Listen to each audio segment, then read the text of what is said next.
প্ৰাক্তন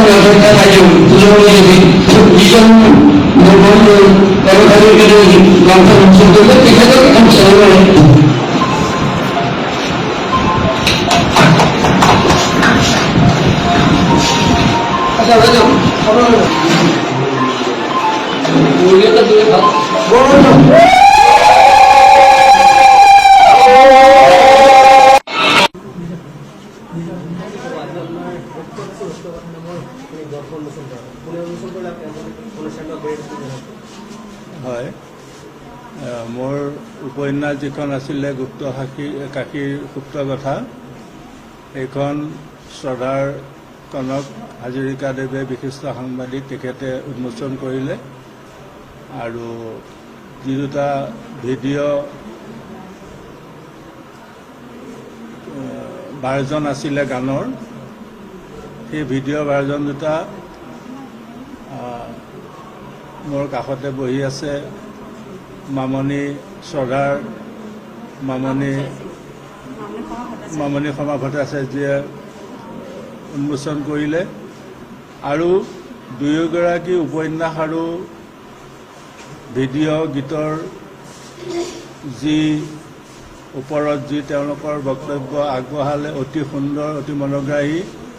আৰু হৃদয় চুই যোৱা তেখেতসকলৰ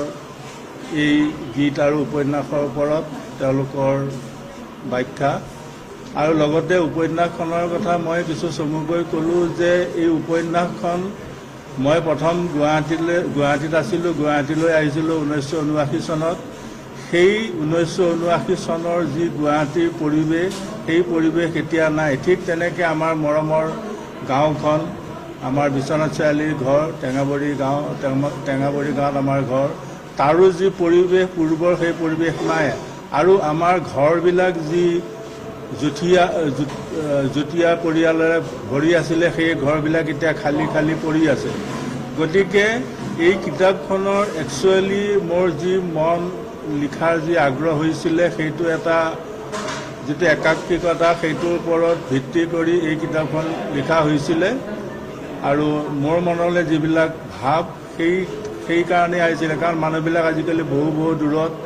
কেতিয়াবা হয়তো টেলিফোনত লগ পোৱা হয় গতিকে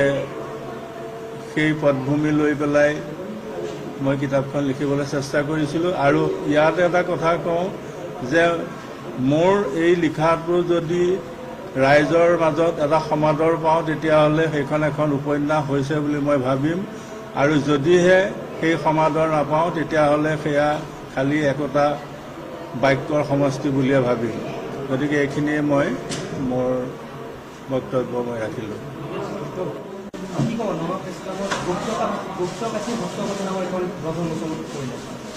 বহুত ভাল লাগিলে আজি অনুষ্ঠানটো আৰু লেখক মোৰ ভাইটি আৰু আপোনালোকৰ মাজত এনেকৈ আহি পেলাই মোৰ ইমান সৌভাগ্য যে মই বন্তি প্ৰজ্বলনো কৰিবলৈ পালোঁ গতিকে মানে বহুত নিজকে মানে সৌভাগ্যৱতী বুলি ভাবিছোঁ আৰু